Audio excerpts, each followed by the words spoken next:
यंत्र optical equipments दर्पण, lens तथा प्रिज्म के परावर्ती तथा अपवर्ती गुणों का उपयोग करके बनाई गई प्रकाशिक युक्तियाँ प्रकाशिक यंत्र कहलाती हैं।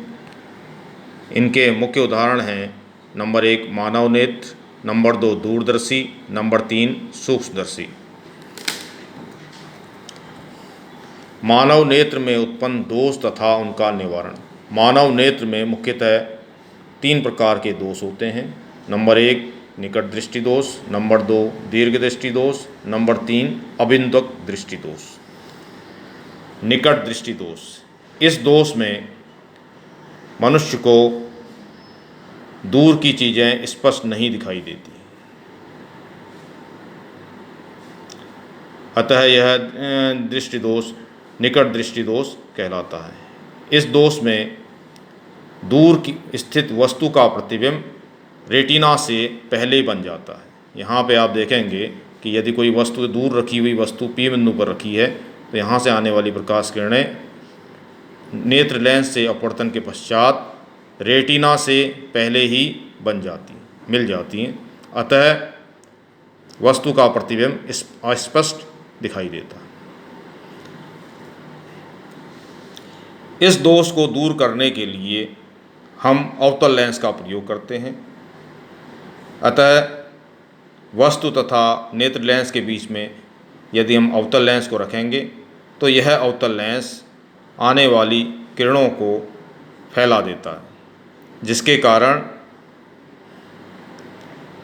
नेत्र लेंस से अपवर्तन के पश्चात किरणें रेटिना पर मिलती हैं, अतः वस्तु का स्पष्ट प्रतिबिंब रेटिना पर बनता है।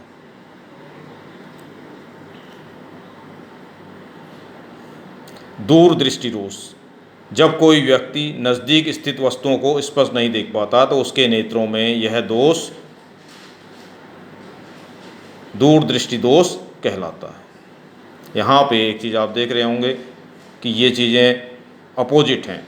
जैसे निकट दृष्टि दोष में दूर की चीज़ें स्पष्ट नहीं दिखाई देती और दूर दृष्टि दोष में निकट की चीज़ें स्पष्ट नहीं दिखाई देती।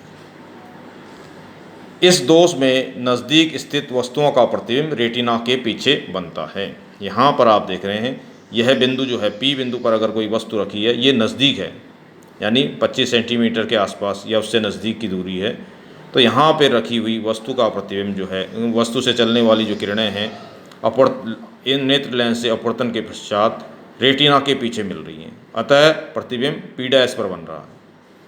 रेटिना के पीछे बनने के कारण यह प्रतिबिंब हमें अस्पष्ट दिखाई देगा। यदि हम वस्तु तथा नेत्र लेंस के बीच में एक उत्तल लेंस का प्रयोग करें तो यह उत्तल लेंस वस्तु से आने वाली किरणों को मुख्य अक्ष की ओर मोड़ेगा, अतः लेंस से होकर जाने वाली प्रकाश किरणें नेत्र लेंस से अपवर्तित होकर रेटिना पर मिलने लगती हैं, अतः वस्तु का स्पष्ट प्रतिबिंब प्राप्त होता है। तीसरा दृष्टि दोष है अबिंदुक दृष्टि दोष। इस दृष्टि दोष में व्यक्ति को वस्तुएं स्पष्ट तो दिखाई देती हैं लेकिन उसका आकार स्पष्ट नहीं होता है। इस प्रकार के दृष्टि दोष को अबिंदुक दृष्टि दोष कहा जाता है। इस दृष्टि दोष को बेलनाकार लेंसों का प्रयोग के द्वारा दूर कर लिया जाता है।